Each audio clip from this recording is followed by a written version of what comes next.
much.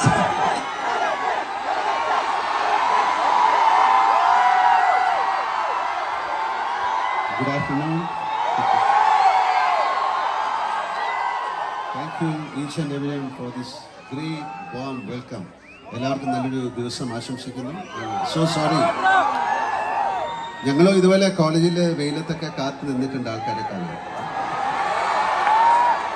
So I am seeing so many people അല്ലേ, ഇവിടെ നിന്നുള്ള എത്രയോ വലിയ കുട്ടികൾ, എത്രയോ നല്ല ഗ്രൂപ്പ് ഓഫ് കുട്ടികൾ സിനിമയിലും ഗ്രേറ്റ് ആക്ടേഴ്സ് ആണ്, ഗ്രേറ്റ് ഡയറക്ടേഴ്സ് ആണ്. ഒരുപാട് പേരെ ഞാൻ നിങ്ങളിൽ കാണുന്നു, എന്നിൽ കാണുന്നു. Thank you so much for this wonderful welcome and thank you കോളേജിലെ ഈച്ച് ആൻഡ് എവരി വൺ, എല്ലാവർക്കും ഞങ്ങൾ നന്ദി പറയുന്നു. Thank you so much. Prithvi പറഞ്ഞ പോലെ ഒരു മലയാള സിനിമയുടെ ഒരു ലോഞ്ച് ആദ്യമായിട്ടായിരിക്കും ബാംഗ്ലൂരിൽ ഇങ്ങനെ നടക്കുന്നത്.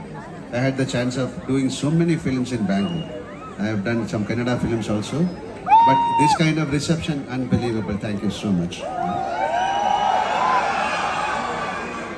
Okay, we have come out with a film called Empuran. അതൊരു ട്രയോളജി, ഒരു ഫ്രാഞ്ചൈസിൻ്റെ രണ്ടാമത്തെ പോർഷനാണ്. നിങ്ങൾ എനിക്കൊന്ന് 90% ആൾക്കാർ ലൂസിഫർ കണ്ടിട്ടുണ്ടാകും. ആ ലൂസിഫർ എന്ന് പറയുന്ന സിനിമ എൻഡ് ചെയ്യുന്നത് അതിലെ കഥാപാത്രത്തിന് വേറൊരു ഐഡൻറ്റിറ്റി ഉണ്ട് എന്ന് പറഞ്ഞിട്ടാണ്. ഖുറേഷി അബ്രഹാം. സോ ഈ സിനിമയിലൂടെയാണ് ഖുറേഷി അബ്രഹാമിൻ്റെ കഥ പറയുന്നത്. ആ എൻ്റെ സൈക്കിൾ കംപ്ലീറ്റ് ആകണമെങ്കിൽ മൂന്നാമത്തെ സിനിമ കാണണം. ആദ്യത്തെ സിനിമയുടെ സക്സസ് അനുസരിച്ചാണ് രണ്ടാമത്തെ സിനിമ ഞങ്ങളെടുത്തത്. തീർച്ചയായിട്ടും ഈ സിനിമയുടെ ഒരു സക്സസ് അനുസരിച്ചായിരിക്കും മൂന്നാമത്തെ സിനിമ വരുന്നത്. So we all need your participation, your love and prayers for this film. We have created a very big film. നമ്മുടെ ഈ സിനിമ ഇന്ത്യയിൽ മാത്രമല്ല